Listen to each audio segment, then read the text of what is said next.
Good afternoon, everyone. Thank you for joining us for this 7th webinar session on the Real-Time Pricing Project. My name is Chris Otten. I'm the Senior Advisor at the Electricity Authority, leading the Real-Time Pricing Project implementation. And with me, I have Murray Henderson from System Operator, who will be taking you through the bulk of the slide pack today. So what we're going to talk about, I'll give a brief recap on the principles and why we have DD and what we're planning to do with it, what we're aiming to achieve with it, and then Murray will talk through how it's going to be implemented in the market system and what you'll see as participants in the market. We'll have regular stops to answer questions. Please use the Q&A to type in any questions that you have as they arrive. If we have questions when we reach a Q&A point, we'll stop and answer them. If not, we'll press on through and carry on, and we'll pick them up as they appear at our end.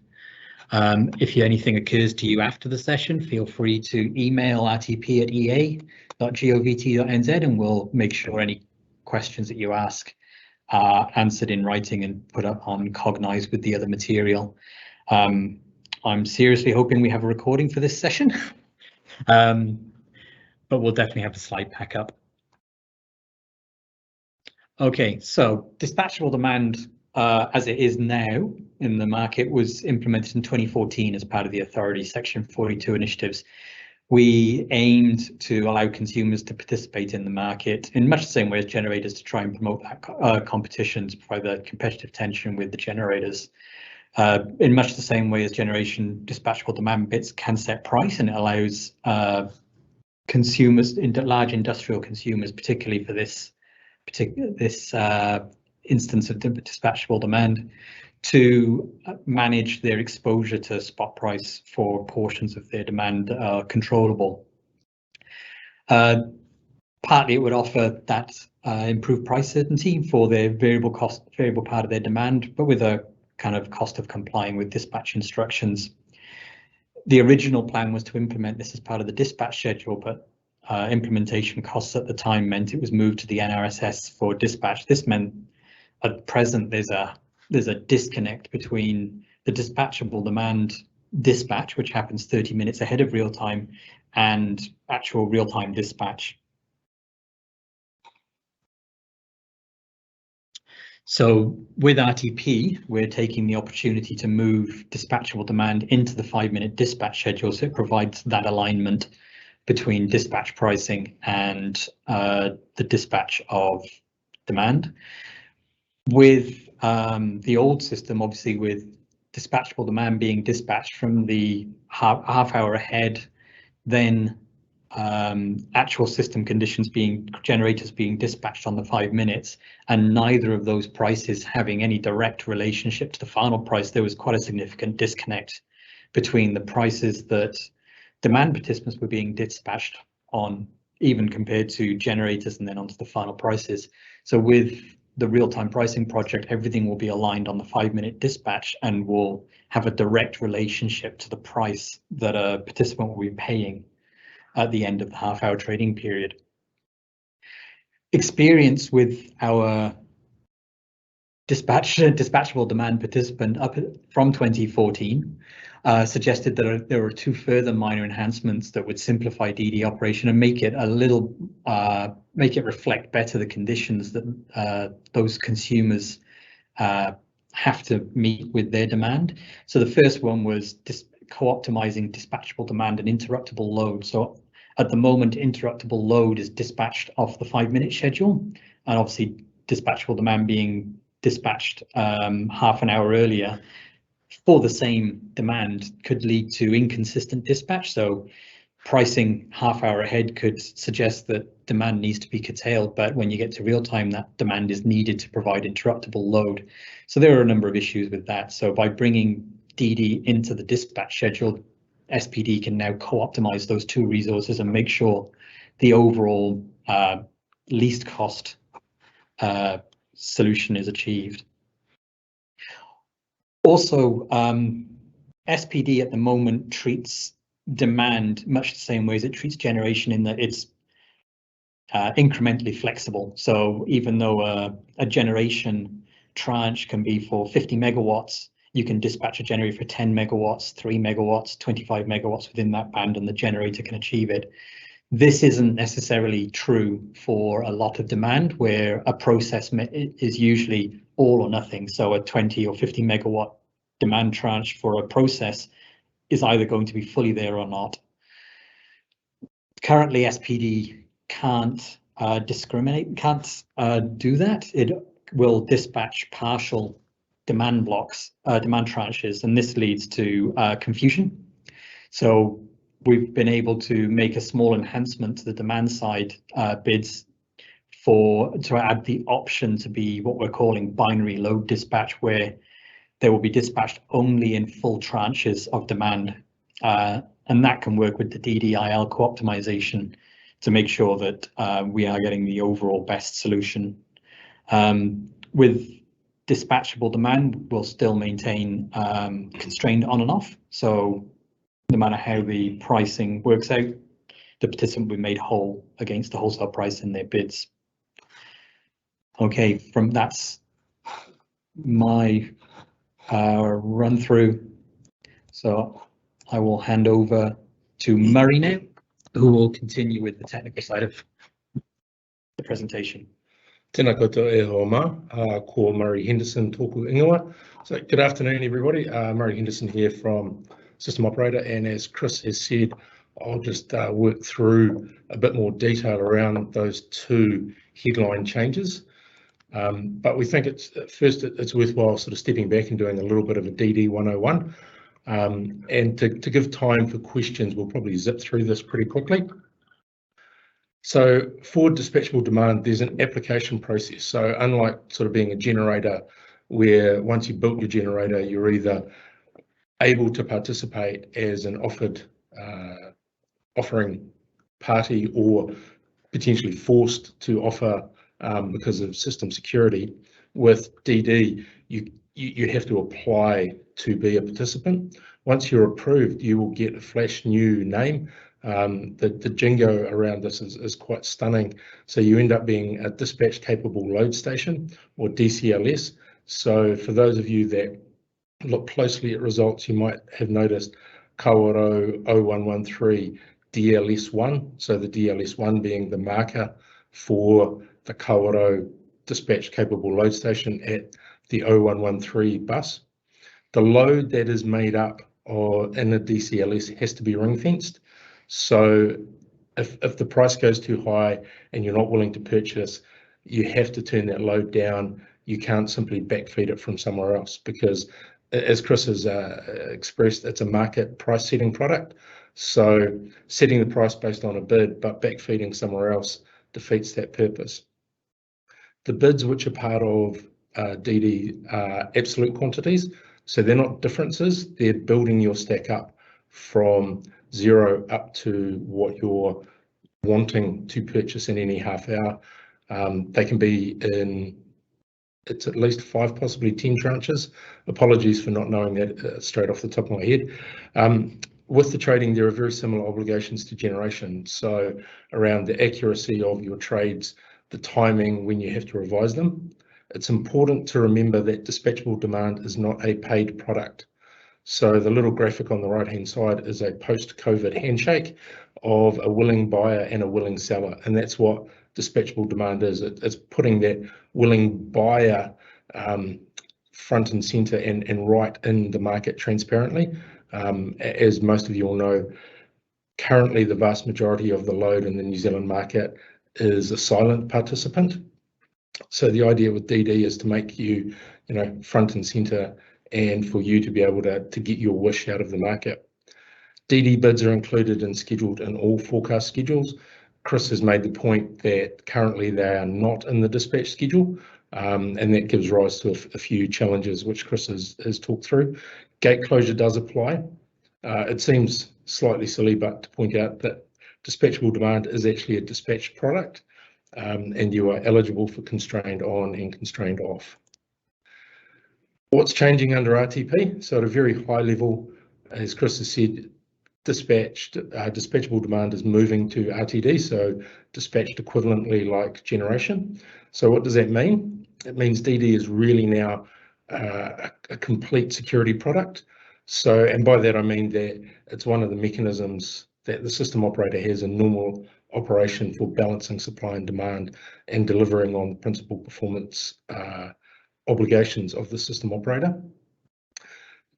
Currently, DD is dispatched from a display in WITS, so it is electronically dispatched, but the instructions aren't sent all the way to the end participant.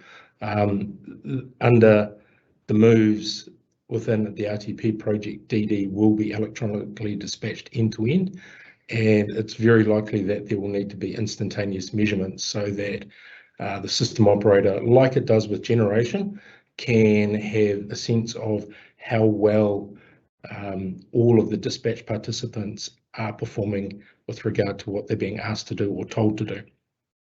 The bidding obligations are unchanged.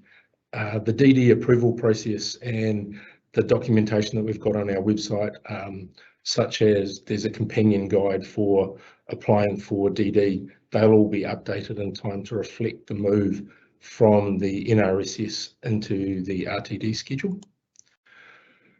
Briefly on electronic dispatch for DD. So there's a big win for all of the future DD participants in that the system operator has, with the help of the authority, reasonably recently completed the dispatch service enhancement project, which means all electronic dispatch is now either via ICCP or via web services. The old GENCO system has been disestablished, and if it hasn't already been decommissioned, it will be decommissioned.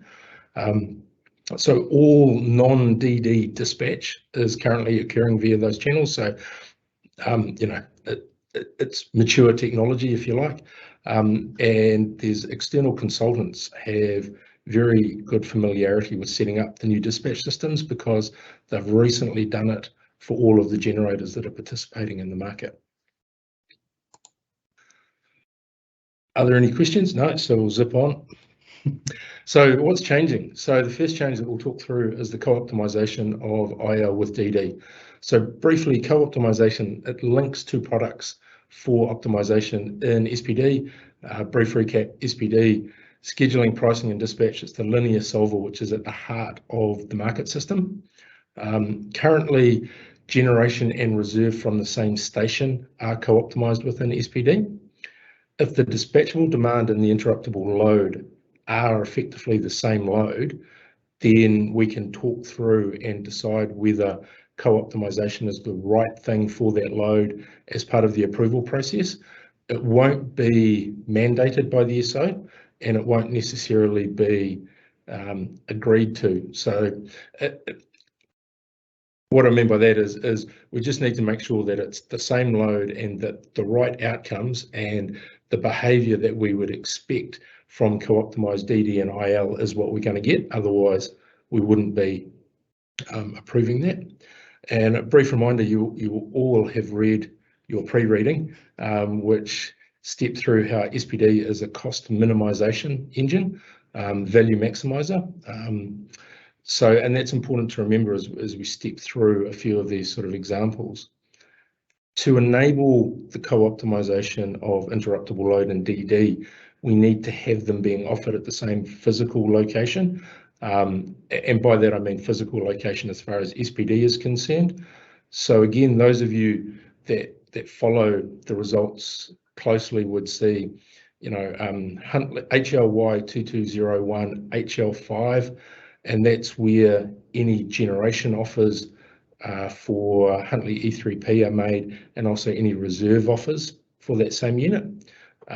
So we will be changing the IL offer location for co-optimized IL with DD to the same location as the DCLS. So hypothetically, ABC 1234 DLS 5 might be an IL offer location in the future if that IL has a hard link, a physical link to the DD that's being traded at that location. What does co-optimization mean for DD and IL? Well, it's all logical, really. The first thing that it means is that the cleared interruptible load must be less than or equal to the cleared DD. You couldn't have the opposite. You couldn't be clearing more IL than the DD, because for DD and IL to be co-optimized, they have to be the same load. So it can't be possible to clear more IL than the DD that's been scheduled. The second one is maybe a little less intuitive, but DD may be cleared above the bid price to make the interruptible load available. And again, that's logical to SPD and logical for the market outcomes if it lowers the overall total system costs. And just a brief reminder on that, that DD is eligible for constrained on payments. So stepping through some possible outcomes, the top table there's got three very simple outcomes, all just working straight off price with no impact, if you like, of co-optimization. So first row, the DD clears, the IL is cleared, and that happens because the energy price is less than the bid, so you have a willing buyer. And then for the interruptible load, the IL offer was less than the reserve price, so you have a willing seller. And the second row is the opposite. So the energy price was higher than what was bid, so you have an unwilling buyer, and the reserve price was less than what was offered, so you have an unwilling seller. The third potential simple outcome is that the dispatchable demand is cleared because you have a willing buyer, but the reserve prices have not gone high enough that they have a willing seller of the interruptible load. So they're all very simple outcomes without any particular impact of co-optimization, but to be clear, it would always be there. The fact that you have co-optimization doesn't mean you get, if you like, visible impacts of co-optimization, because the market can clear without needing to sort of enforce or build those links. Then moving on to a few less simple outcomes. If the DD is off because the energy is more than was bid, and the IL, sorry, that should be, IL should be partial in that top row there, and that the IR was less than what was offered, the impact there of co-optimization is that there's a limit on IL. If both DD and IL were partial, then, oh no, sorry, I was right. Sorry, I'm second guessing myself. So scrubbing that, well, going back to the first row, if the DD is off because the energy cost is more than what was bid, but the IL is off even though the IR price was, that's the error, it should be more than what was offered. The impact is that the IL is limited. In the case where both are partial, which is rows 2 and 3, it could be that the energy is marginal and the IR could be marginal or more than what the offer price was. And again, the effect is that it has limited the amount of interruptible load that can be cleared. A similar scenario with both the DD and the IL being partially cleared is that the energy is the energy price is higher than what was bid. The interruptible load is marginal and setting the instantaneous reserve price. And the effect of co-optimization in that case is that it has cleared the DD, it has constrained on, if you like, the DD to make the IL available. And that can also happen in that last row there where both resources are fully cleared, with the point there that the DD bid is less than the energy price. But what's happening as a result of co-optimization is the DD is being cleared to make the IL available. So stepping a little bit into the maths, if you like, of what's going on. If the interruptible load is offered at a price less than the marginal reserve price, effectively SPD is asking itself 3 questions. And those questions are, is it cheaper to increase the generation costs to meet the higher load because it's clearing the DD bid to make the IL available? Or is it cheaper to source the reserve elsewhere? Or is it cheaper to reduce the risk and source the energy elsewhere, because you'll remember that the risk is an energy source, whether that's a generator or often the HVDC or one pole of the HVDC. So those are the three questions that it's asking.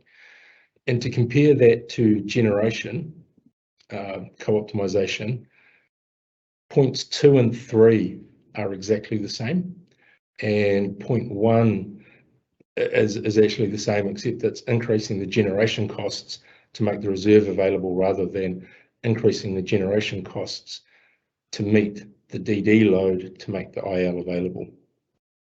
And you'll all remember that the objective function includes bids as a negative, so clearing bids is a good thing for minimizing the objective function, which is what SPD is solving for. And in the bottom of the slide, we've got a worked example. So if the DD is bid at $250 per megawatt hour, and the marginal generation is bid at $260 per megawatt hour, that effectively gives a $10 cost for each megawatt of DD in terms of the objective function. So without co-optimization, that load wouldn't clear, which of course is a common sense outcome. You don't have a willing buyer and you don't have a willing seller, because your willing buyer says that's too expensive for me. And then on the next line, we've got the IR offer. So the IR is at $20 a megawatt for the marginal IR, but the IL offered, which is co-optimized with the DD bid, is at $5 per megawatt. So that gives effectively a $15 benefit for clearing that IL. So when you take the two combined, it means that for SPD to clear the generation to make the DD load, to make the IL available, there's a $5 scheduling benefit of doing so compared to not clearing that generation and then paying for the reserve at $20 per megawatt. Are there any questions on that? No? So changes to dispatchable demand, so binary load. So Chris has outlined this, at one level, all load is binary, but this is looking at, enabling load to participate in dispatchable demand in the market, get good outcomes for the whole of New Zealand for load which can't vary within different set points. So what this would mean is within SPD, it would be set up and told that for those DD loads which have this optional binary setting attached, that each tranche of their bids can either be fully cleared or not at all. It does introduce the potential for some potentially what might be viewed as unexpected outcomes, but the lining up of the physical reality with the market design makes it more achievable for market participants. So you'll see on the right-hand side there that it's just a graphic representation of what the options are for SPD. So you can have the load increasing from 0% all the way up to 100%. Obviously, anywhere between that on the gradient there is the 1% to 99% clearing. But what we're saying is SPD cannot clear and cannot schedule that load anywhere between 1 and 99%. It can only be either at 0% or at 100%. And when it's making that determination, again, it's what is the lowest objective function. Remembering that DD bids are negative, and it's the cost of all cleared values.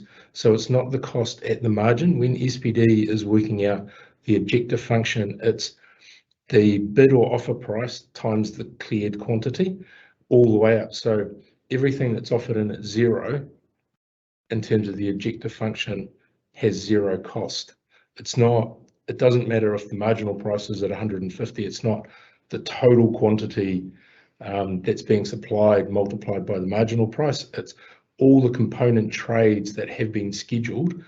That's what gets summed up to be the objective function. And just that last point there, that we're not if this is set up, or when this is set up, and when someone is participating in this manner, the only two options are 0 and 100%. Can't be anywhere in between. So working through the maths for this. So the -1 is because negative bids clear as negative in the objective function. So it's -1 times the bid quantity times the bid price, and then adding on the cost of the generation. And we'll tidy this up for the release to cognize, because it should be Q1 generation price 1, just to reinforce that point that it's not at the margin, it's all of the tranches that are cleared all the way through. And you can see that there in example 1. So in this hypothetical example, a binary DD load has bid 20 megawatts at $250. There's a generator that's offered 18 megawatts at $1, and there's a generator that's offered 5 megawatts at $300. Under the current DD operation, the DD bid would be marginal, the price would be $250, and they would have been cleared for 18 megawatts of generation. But this is a binary load. It can only be either at 20 or at 0. So the objective function cost at 0% cleared is 0, because in this example, we're ignoring everything else. It's a very simple 1 or 2 node system with no losses. So there's no cost at 0 cleared because you're not clearing any generation, but equally there's no benefit because you're not clearing any demand bids either. At 100% fully cleared, you can work through the maths there. So we clear 20 megawatts at $250 as a negative, and then we're adding on, you can see the Q1 and the Q2 there, because we're clearing 18 megawatts at $1, and then the remaining 2 megawatts to meet the total load at $300. And that gives you a net objective function cost of negative 4,382, which is more minimal than 0. So in this case, the objective function is minimized at 100% cleared compared to 0% cleared. To highlight how that can change depending on the relativity between the DD bid prices and the cost of the offers to supply that load, in this case, the generation that's offered at the 18 megawatt generation offer, the price is now $245. So clearing 0 load still has a 0 objective function, and clearing 100% of the load, you can see now that we have, because of that relative increase of $244 per megawatt for the 18 megawatts of generation that's clearing, the objective function under this example for clearing 100% would be a positive cost of 10. So for this example, the objective function is minimized at 0% compared with 100% clearing of the tranche of DD that's binary. Are there any questions on that? Nothing. So one thing we haven't got on the slide is that it is possible, or yes, it will be possible for binary and IL co-optimization to occur with the same load. So when we tested this for the authority as part of the change request to include this within RTP scope, we did test for the two things working together, and you just end up stacking the effects. So the maths is exactly the same. If you like, the constraints or the limitations for the DD and IL co-optimization still apply, and then on top of that you're adding the limitation around that you're effectively co-optimizing the IL and the DD at either 0% or 100%.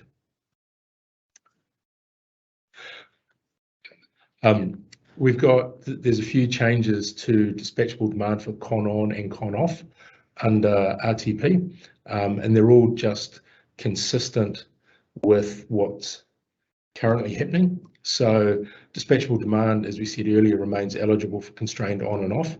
The change that's coming in under RTP is that for the con on and con off calculations, it will use the latest bid, and that's the same as generation, because you'll remember that under RTP, electronic re-offering and rebidding in the current trading period for the current trading period is being enabled.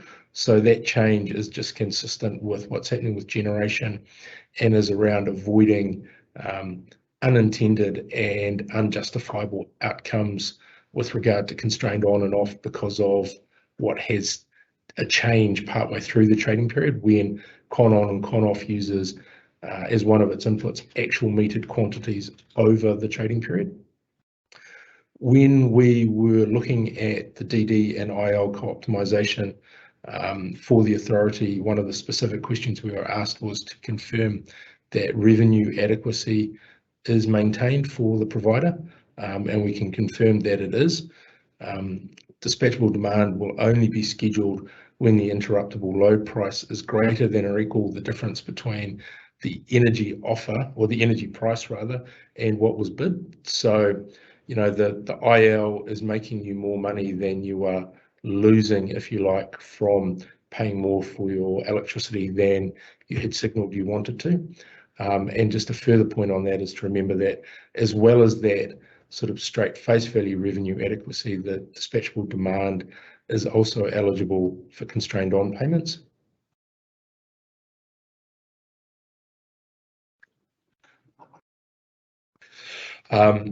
There is a few changes to DD timings. So this dispatchable demand does not become part of the dispatch schedule until phase 3 of the RTP project, which is scheduled for early November 2022. It's worth remembering that there is a DD application process. So it's not, you know, if you want to be there when RTP go live happens, you would have needed to have started your application process earlier than day one. With the change from DD being dispatched from the NRS to RTD, where we as SO will be treating applications as particular to pre or post RTP, because they're quite different. The ability to move around in a 5-minute dispatch cycle is quite different to a normal operation getting one value per trading period and getting that with 25 minutes of advance notice. Post RTP, the DD application approval date, so no matter when you apply, if you're applying for a post RTP world, your application date for go live will be after RTP go live. Just a brief discussion on aggregation because some of you might be interested. So dispatchable demand is an energy product. In New Zealand, energy products are nodally based. Aggregation behind the same GXP is okay. With that, it's worth noting that DD needs to be metered separately. So, and that's not for the system operator, that's for settlement, you know, because all constrained on and off, etc., is all requiring metering, and that metering is only for the DD load that's part of the dispatch capable load station. And that's that last point, that the DD load must be ring fenced. Questions. So we've got one question. For a load of 100 megawatts, could you have a binary DD bid for daytime at say 0 and 100% at 100 megawatts, but for trading periods overnight have a 0 and 50 megawatts? Yes. So sorry, just to be clear on dispatchable demand bids, they are per trading period. So you can vary your quantities by trading period. So the binary is going to be a little bit more, or the plan at the moment is it's more static, but certainly you could have your daytime factory load and your overnight factory load, or whatever your load is, and change those on a half-hour by half-hour basis, and the prices as well. And within that, you know, the whole idea with the binary load is that each discrete load that you have that you wish to trade, then that quantity goes in. So if you had 5 production lines that were 10 megawatts each, you can bid all 5 individually at 10 megawatts, and you could have very similar prices if they were equally valuable or to you, or you could stagger the prices on those quite or to reflect the different value that they are, that you're willing to turn off 2, but the last 3 you're not quite so keen on turning off.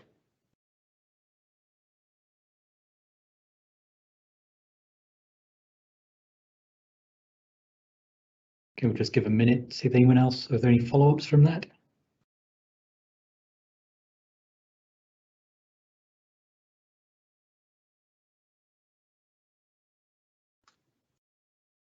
Okay, Chris. Okay, thanks, Murray. As I said, if any other questions come to you, feel free to email them through, and we'll make sure that they're shared with the audience for this group and for the ITP generally. We have one more session left in these engagement sessions, and we're tackling what will be the newest addition to the wholesale market as part of ITP, which is dispatch notification, which is a product to enable small scale participation in the market with distributed energy resources, both demand and small scale generation. We'll go through how that works or is intended to work in the next session, and what we see as the benefits. As we say here, we're targeting that session to be early December, late November. We'll come up with some firmer data in the next couple of weeks. Okay, thank you very much for your time. As I said, we'll have the slides definitely up for this session on Cognize shortly, and if I was able to use Teams correctly, we'll have a recording as well. Thank you very much.